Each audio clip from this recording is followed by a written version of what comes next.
Bill Clinton sitting there sick and tired of hearing about how people's feelings are getting hurt. Might get saying, hurt. do you have any idea what I've been through? Here's what he told, essentially, Barack Obama yesterday. Apparently it's okay to say bad things about a girl. It's okay. The only thing that matters is what happens to you. That's all that matters. If a politician doesn't want to get beat up, you shouldn't run for office. If a football player doesn't want to get tackled and want the risk of an occasional clip, you shouldn't put the pads on. Right? All this, I don't think any of these people ought to be asked to resign. All these guys that say bad things about her in the other campaign, they say, should they resign? My answer is no. They're repeating party line. They ought to stay right where they are.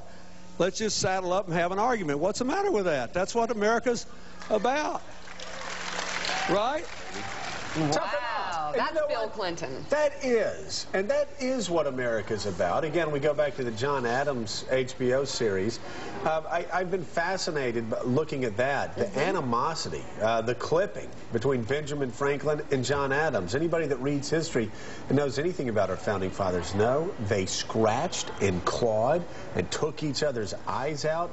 Everybody hated everybody. Great competition there. And if anyone's more qualified to fight to the bitter end, you would think it would be Hillary Clinton, given what we do know about her. And there are things that we know about the Clinton legacy that you might reject as a voter. Right. But not her resilience and her toughness. Not her resilience and her toughness, and that's what I think a lot of Democrats want to know right now about Barack Obama. Is he tough enough? Gail Collins has a great column this morning in the New York Times, and she's talking about Hillary Clinton's resilience. She says, the one unassailable fact about Hillary Clinton is not that she'd make the best decision when the phone rings at 3 a.m. in the White House. It's that if that phone rang at the same time her polls were at 12%, her attorney general was under indictment, and the economy was in the tank, and California had just broken off and fallen into the sea, she would still pick up the receiver. No doubt about it, she would. She is a tough person. I think a lot of Americans want to see how tough Barack Obama is. I think that's a fair question. If he can't handle this little scuffle that's going on right now in the campaign. And there's no indication he can't. I mean, let's be fair then I would say to Nick Kristof, I've got another beef with Nick Kristof today. Oh, do you have boy. that column? Yes, I do. The Nick Kristof column. All right, here.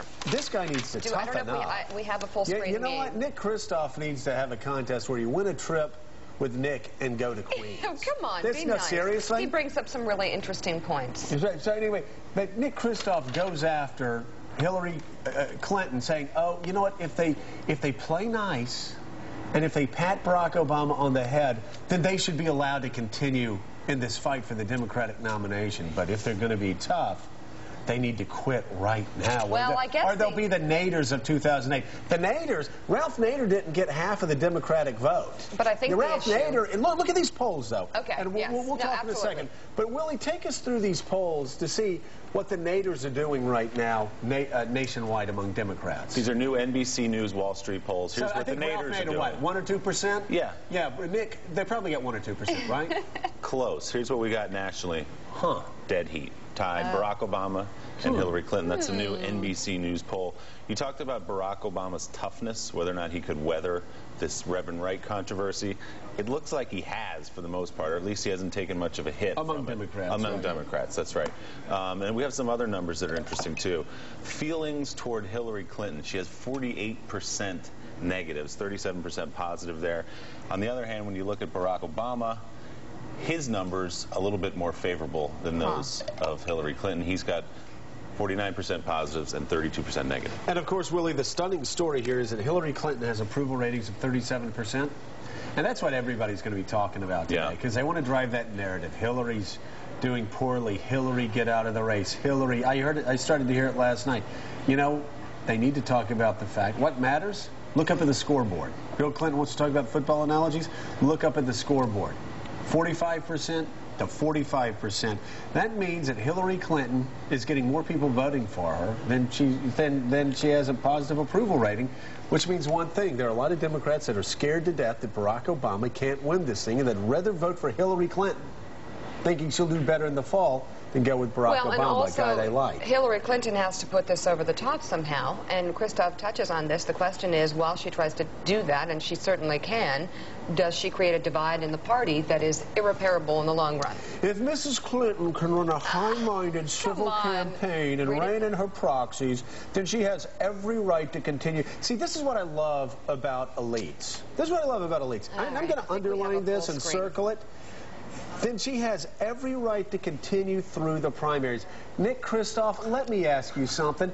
Who the hell appointed you, God? Let me read on, No, please. I'm just curious. Why does Nick Kristof think that he has a right to tell Mrs. Clinton whether she continues this campaign or not? Well, just like Gail Collins has a right to tell her that she's tough, okay? Well, no, hold on a second.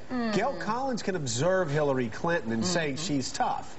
Nick Kristof has no right to say whether Hillary Clinton has a right to continue in this campaign or not. But he's an elite.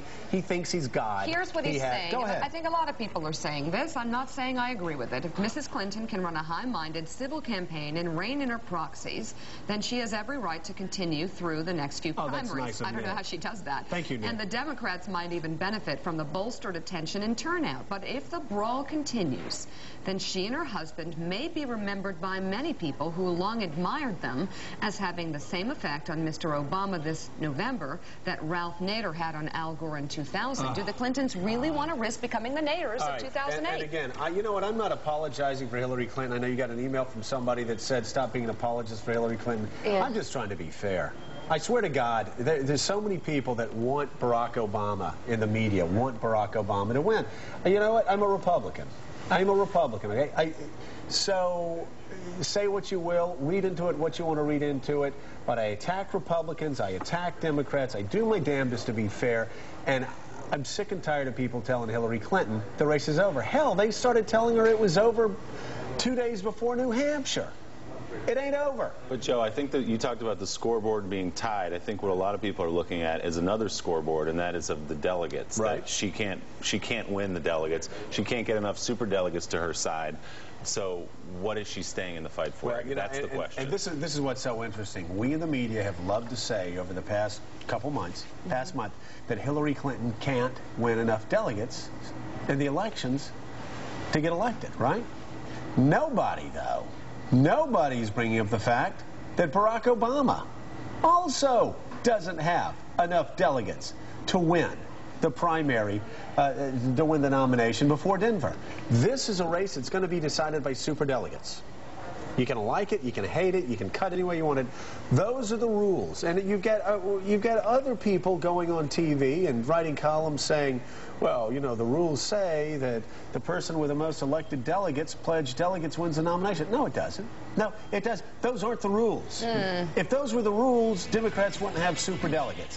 They have superdelegates, and I'll guarantee you this, a lot of stuff's going to happen between now and August when Democrats get together. And I love the voter turnout situation in Pennsylvania. Clearly this fight is in galvanizing people to get involved. That is helping the Democrats get involved. And right now, Republicans are losing voters. This should be a big Democratic year. And like Bill Clinton said, a strong, healthy debate, good for the party. And also, the party finds out what this unknown guy, Barack Obama's made of. Goddamn America. A typical white person. Goddamn America. A typical white person. Goddamn America.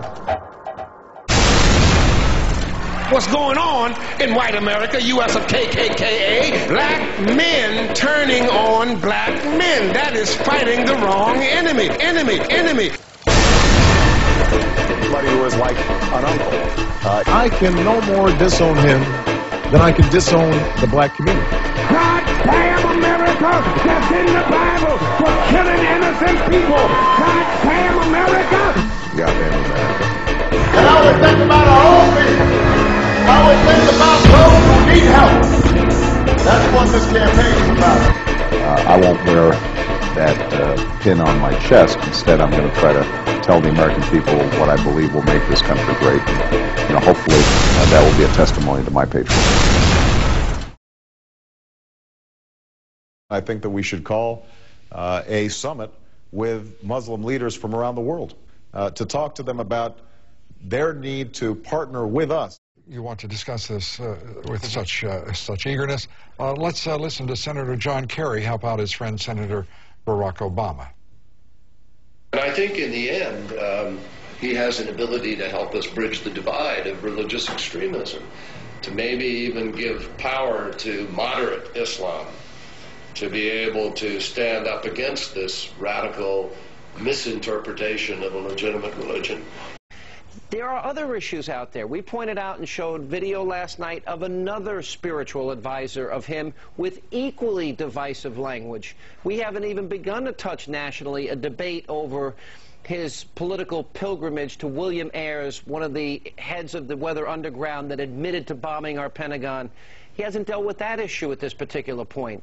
It seems to me that his judgment, his associations, is going to be a major factor, and that we've only begun to touch the surface here and the believability issue.